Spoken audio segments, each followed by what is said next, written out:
Hello, beautiful souls. My name is Jessie, and welcome back to another episode of Rewire to Inspire. This show where we'll dive into self-love, learn tangible ways to rewire the brain, and discovering your soul's purpose.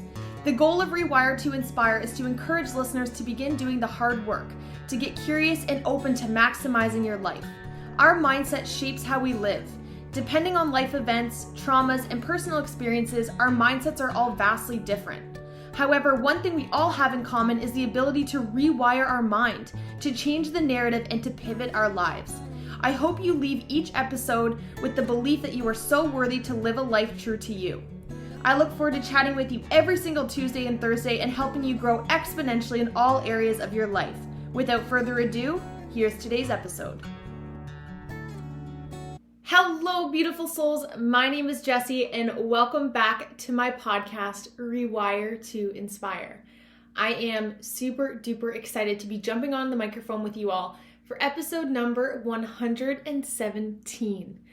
It is such a beautiful, sunny, amazing Saturday here where I live.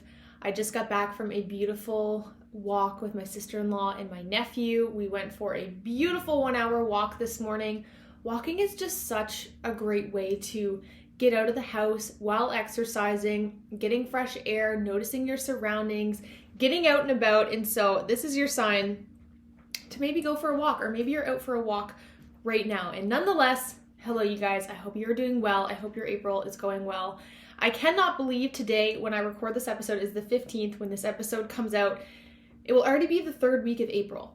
I don't know about you, but to me that just seems impossible that time is moving this fast. I'm curious if anybody else feels like time is just moving at an unfathomable speed lately. Like, I don't feel like life used to go quite this fast, but it just reminds us to never take a moment for granted, to come back to the present moment as much as possible so we can soak up and enjoy each and every day, because each and every day truly is a gift.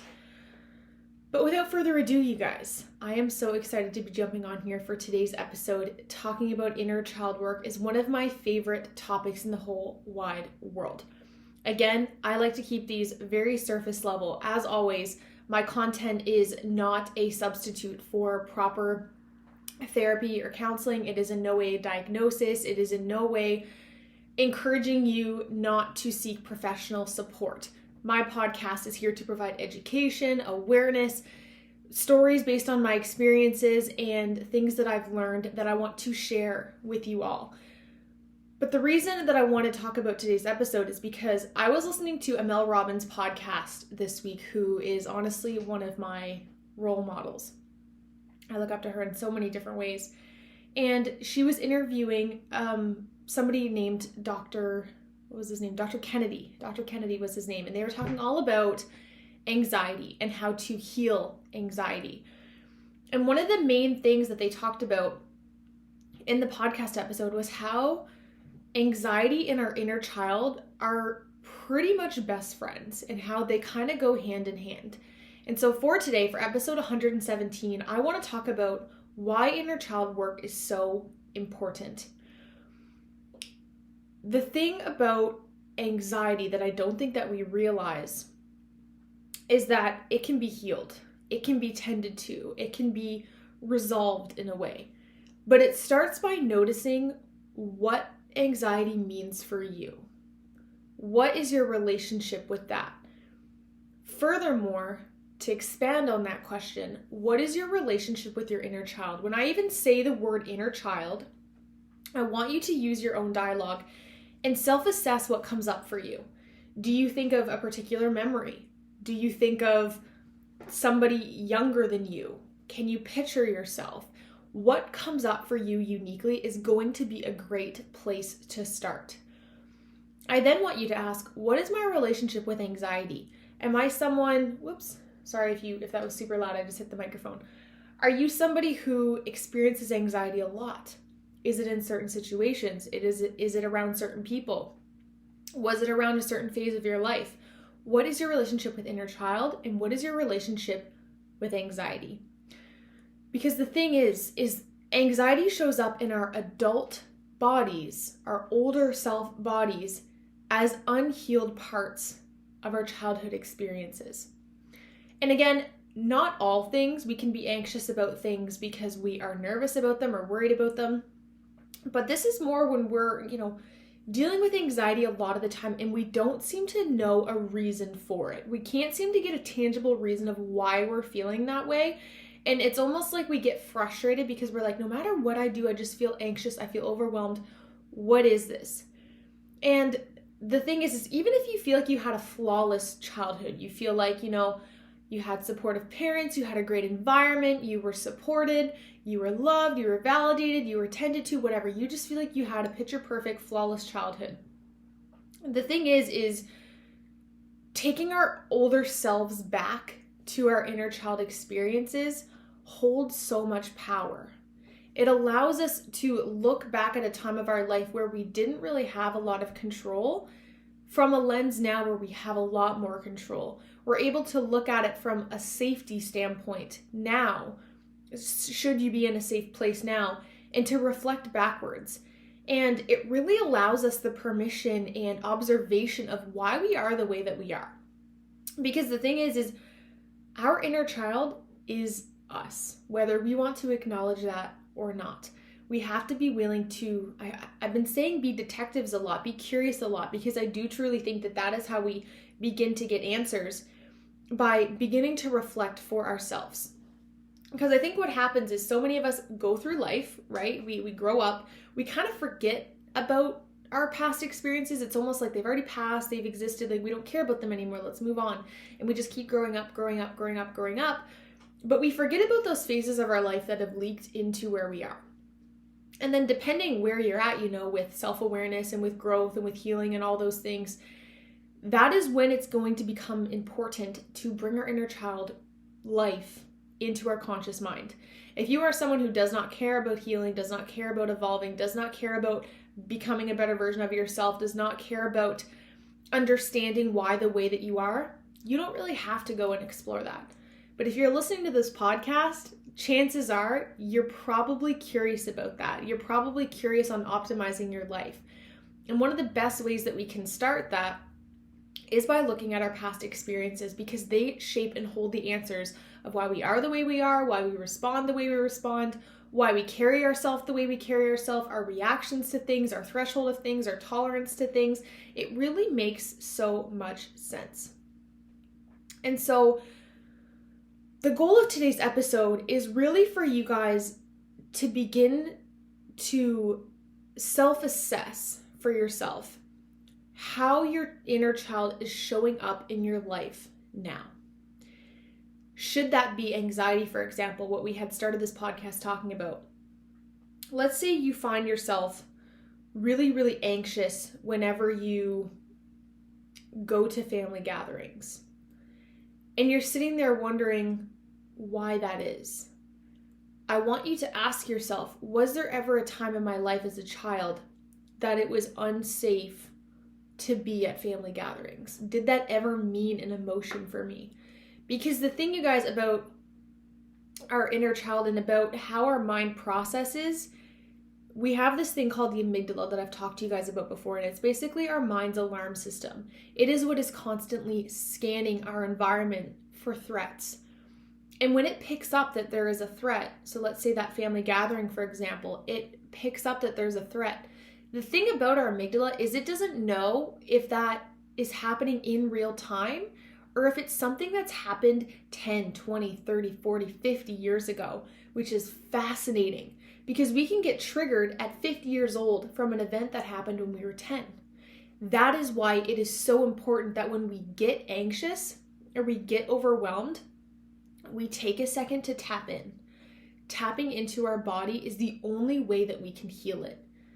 Our words, we hear all the time, tell yourself kind things, do affirmations, do this, do the other thing. And it's like, that can work and that can be a stepping stone and that can support us towards healing and start to make it a little bit easier.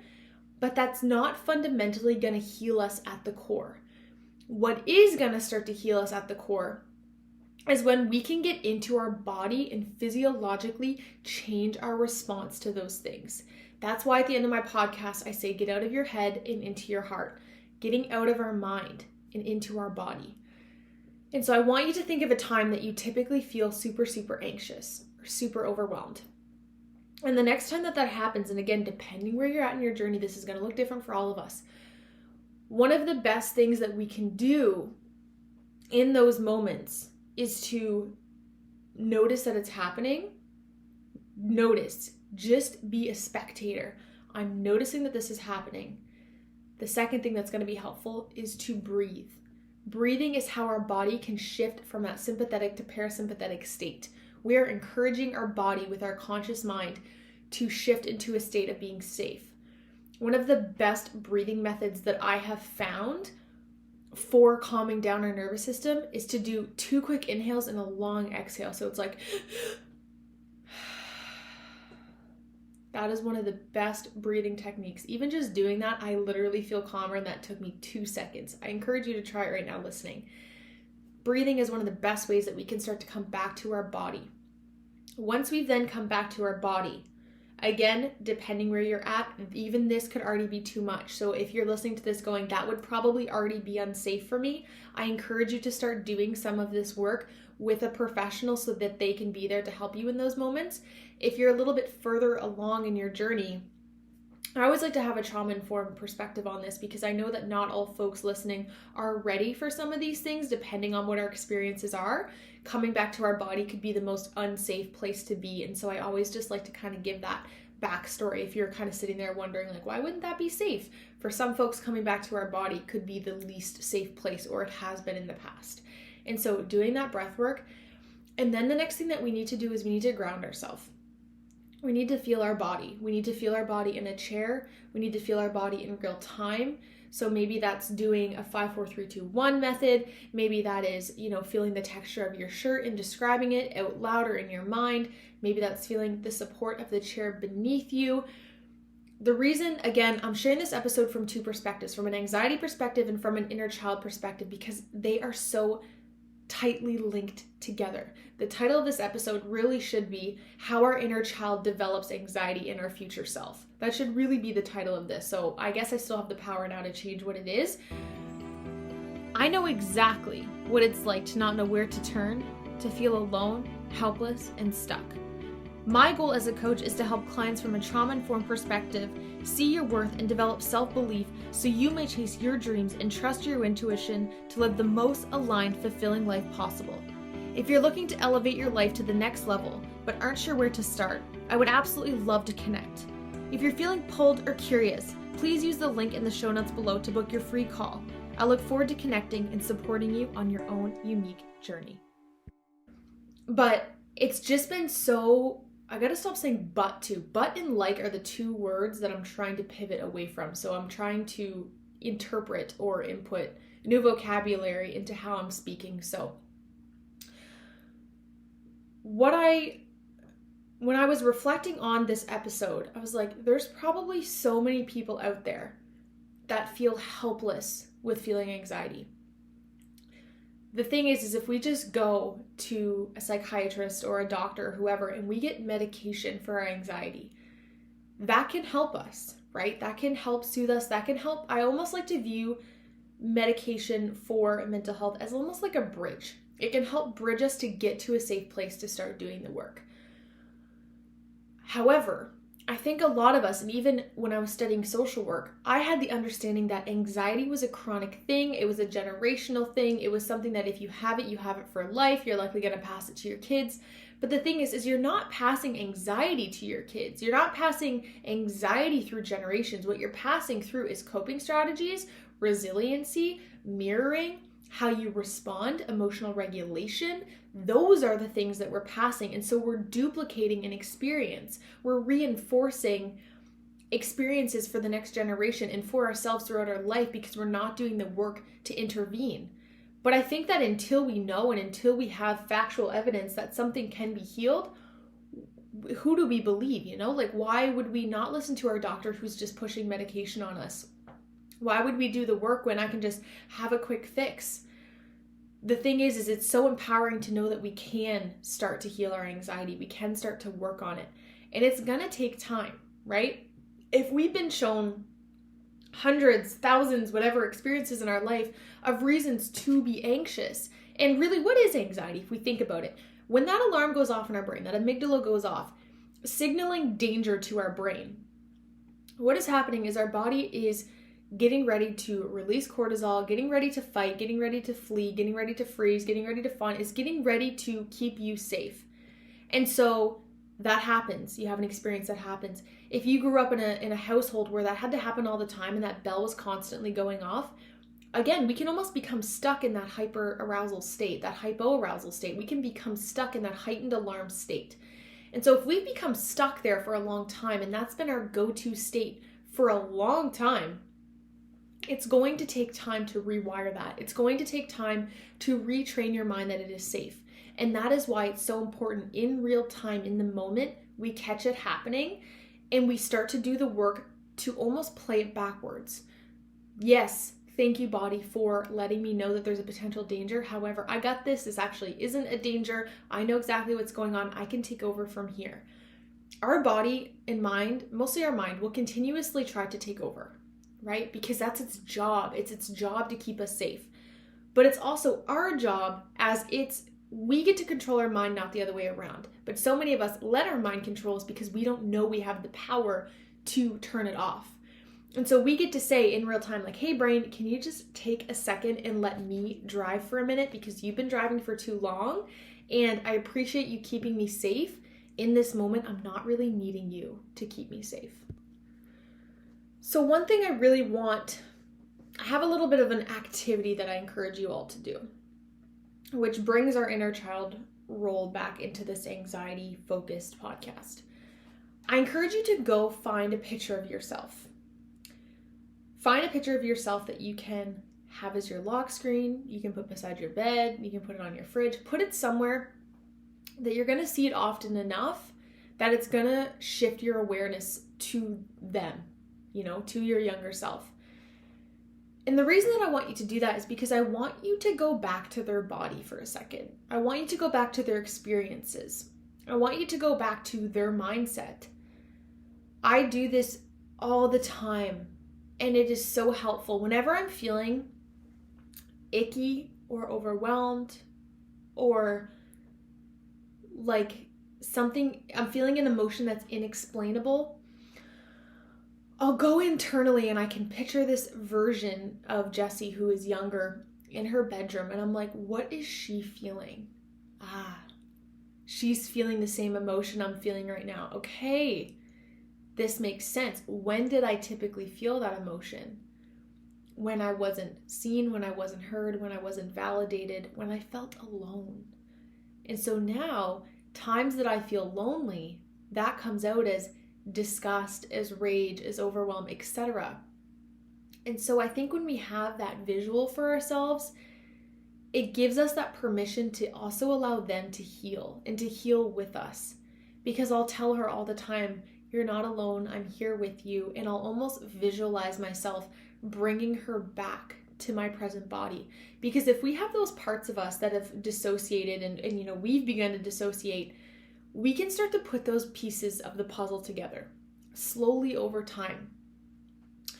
And so looking at a picture of ourselves and asking, looking in their eyes, what do you feel? What do you see? What are you experiencing? What are they experiencing? What do you want to tell them? What might they want to tell you? And just notice. If you feel overwhelmed doing that practice, that's actually a good thing because it shows that there's some work to do there. That is evidence for yourself. Curiosity, asking ourselves why, being detectives. I want you to leave this episode looking at anxiety differently. I want you to look at it in the form of our bodies just recognizing something is familiar and it hasn't been good in the past. But the thing is again, because we can't distinguish the two differences, we might not know what that root start of that feeling was. And so there could be lots of other experiences that you've felt that way, but it wasn't actually appropriate to feel that way, but your mind thought that it was. And so the more that we can catch this and stop it from happening, the least it's going to lessen happening in the future. Is it still going to happen? 100%. And the thing is, you guys, is we never want to completely eliminate anxiety or depression or any of these things. We never want to completely alleviate any emotion. For basic surface level reasons that I'm sure you probably already know, but just as a reminder, Our emotions are there to tell us something. If we didn't ever know, we never felt hungry, that would be super detrimental. If we never felt thirsty, that could be super detrimental. If we never got gut feelings or intuitive feelings or a rush of something that there's potential danger, we might never take action to protect ourselves. We wouldn't have all these emotions and all these feelings if our bodies weren't meant to have them. However, if we are experiencing one at too much of an influx to the point that it is taking over our life, that is when we have to be willing to start to do the work. But I'm here to tell you, lovely, anxiety can be fixed. Anxiety can be tended to. Anxiety can be healed. My level of anxiety that I had when I was even a year ago, honestly, even a year ago to now is vastly different. And that's because now when I get that feeling, I'm more curious about it than I am letting it shut me down. Because before, when I would feel anxious, I would just go internally and I would let that internal dialogue go. But the thing is our mind likes to feed off negative thoughts. And it'll keep reminiscing. But if we interrupt it, it can't keep reminiscing. But we have to be the ones to notice it. You have to know that your mind isn't going to consciously switch to the positive. That's not its role. It's trying to play through all the reasons why we need to feel this way. No shame, okay, is also the last thing I want to share. If you've experienced any of these things, or you ruminate, or you haven't done the work, or you haven't healed, or whatever, it's like there's no stinking shame ever. The only shame that we should ever feel is if we know we can do the work, but we just decide that we're not going to. There can be different reasons for that. If we just feel like we're scared, know that that's okay. But know that we have the choice to heal and to do the work. And think how much yourself will thank you, and the generations to follow will thank you, because all this really has been is a cycle of misinformation, a cycle of generations of also undereducation, lack of awareness. And so it's like, now that we have all this evidence and research and science and proof and all these things, it's like we need to know that we're actually more powerful than we think. We allow our past experiences to manipulate our future more than we realize, which is a whole episode I did last week. Our past does not have to equal our future. Our past experiences do not have to keep manipulating you every single day. We have the power, the control, and the ability to interrupt them, to change them, and to be able to pivot our lives in the direction that we want to go. So if this resonates with you, I hope you know you are not alone on your journey. I am here. There is a link below to book a free 30-minute call if you would like to connect, if you would like to explore more on this. If you are at a place where you're like, I'm really needing support, I definitely encourage you to seek proper counseling, therapy, whatever that is for you. If you're needing support with setting that up with someone local in your area, I am more than willing to help support you do that as well. My goal and mission, as always, is to help as many people feel safe in embarking on a therapeutic journey to heal themselves, and of knowing that it's possible, but most importantly, that it's going to be worth it. I am sitting here, I actually read a comment. My mom had shared my podcast on Facebook, and someone had commented and said, I remember seeing her when she was much younger. She was so shy, she was clinging onto her dad's leg. I am so glad to see she is coming out of her shell. And then there was something else after that. And I was just like, I literally, you guys, used to be the shyest person. I almost got the boot from university because I wasn't speaking. I was terrified of people. I have a turtle on my wrist. I share this with you guys all the time because I literally felt like I needed to protect myself with every ounce of me. And since going through therapy and doing the work and really just opening my mind and learning that it's possible, it's just such an empowering feeling to have. And so I hope I can radiate that through my microphone every single week with each and every one of you. So all the love, you guys. Happy Tuesday. Love on your inner child. Give them some validation. Give them some love. Know that your anxiety can and will get better. We just have to be willing to look at it from that lens, be hopeful, and begin to do 1%. 1% over time will compound, but we have to know that to be willing to start and know that it will be worth it. So thank you guys so much as always. I look forward to chatting with you all on Thursday. Bye, you guys. Thank you all so much for tuning into today's episode of Rewire to Inspire. I absolutely love connecting with you all, so make sure you're following me on Instagram. I am at Jessie Brown 13. If you enjoyed today's episode, please please feel free to leave a review or share with someone you think would enjoy. I look forward to chatting with you all next episode. And remember, get out of your head and into your heart.